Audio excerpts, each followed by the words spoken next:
ஆசிரியர்கள் போராட்டத்தை கைவிட்டு அரசு மீது நம்பிக்கை வைத்து பணிக்கு திரும்ப வேண்டும் என புதுச்சேரி உள்துறை மற்றும் கல்வி அமைச்சர் நமச்சிவாயம் கேட்டுக்கொண்டுள்ளார். புதுச்சேரி மாநிலம் காரைக்கால் மாவட்டம் திருநள்ளாறில் அமைந்துள்ள பிரசித்தி பெற்ற அருள்மிகு தர்பானேஸ்வரர் சுவாமி தேவஸ்தானத்தில் அமைந்துள்ள அருள்மிகு சனி பகவான் ஆலயத்தில் நேற்று மாலை புதுச்சேரி உள்துறை மற்றும் கல்வி அமைச்சர் நமச்சிவாயம் குடும்பத்துடன் சுவாமி தரிசனம் மேற்கொண்டார்.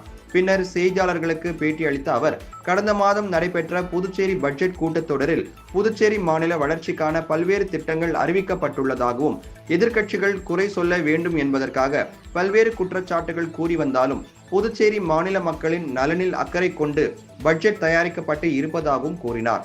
கடந்த சில தினங்களாக போராட்டத்தில் ஈடுபட்டு வரும் ஒப்பந்த ஆசிரியர்களை பணி நிரந்தரம் செய்வதற்கான முயற்சிகளை அரசு மேற்கொண்டு வருவதாகவும், எனவே அரசு மீது நம்பிக்கை வைத்து ஆசிரியர்கள் போராட்டத்தை கைவிட்டு பணிக்கு திரும்ப வேண்டும் எனவும் அவர் கேட்டுக்கொண்டார்.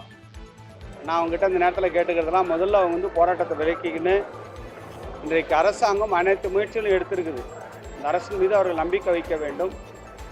இன்றைக்கு எதிர்க்கட்சிகள்லாம் பல நேரங்களில் பல விதமாக சொல்லுவாங்க, அது எதிர்க்கட்சியுடைய வேலை, அது அவங்களுடைய வேலை. அதையெல்லாம் நம்பாமல் இந்த அரசின் மீது அவர்கள் நம்பிக்கை வைத்தார்களானால் அவர்களுக்கு உரிய வகையிலே அவர்களுக்கு உரிய வகையை செய்து கொடுப்பதற்கு இந்த அரசாங்கம் தயாராக இருக்கின்றது. பல நேரங்களில் ஏற்கனவே நிறைய நேரம் அவர்கிட்ட உத்தரவாதம் கொடுத்துருக்குறோம்.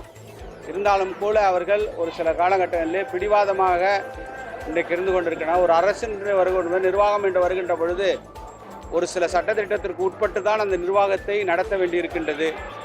அந்த சட்டத்திட்டத்தை மீறி நடத்துவது என்பது இயலாத காரியம் ஒரு அரசாங்கம். எனவே இதை முதல்ல புரிந்து கொள்ள வேண்டும். அவர்களெல்லாம் ஆசிரியர்கள், அதை புரிந்து கொண்டு அவர்களாகவே தங்களுடைய போராட்டங்களை அவர்கள் திரும்ப பெற்றுக்கொள்ள வேண்டும் என்று கேட்டுக்கொள்கின்றேன்.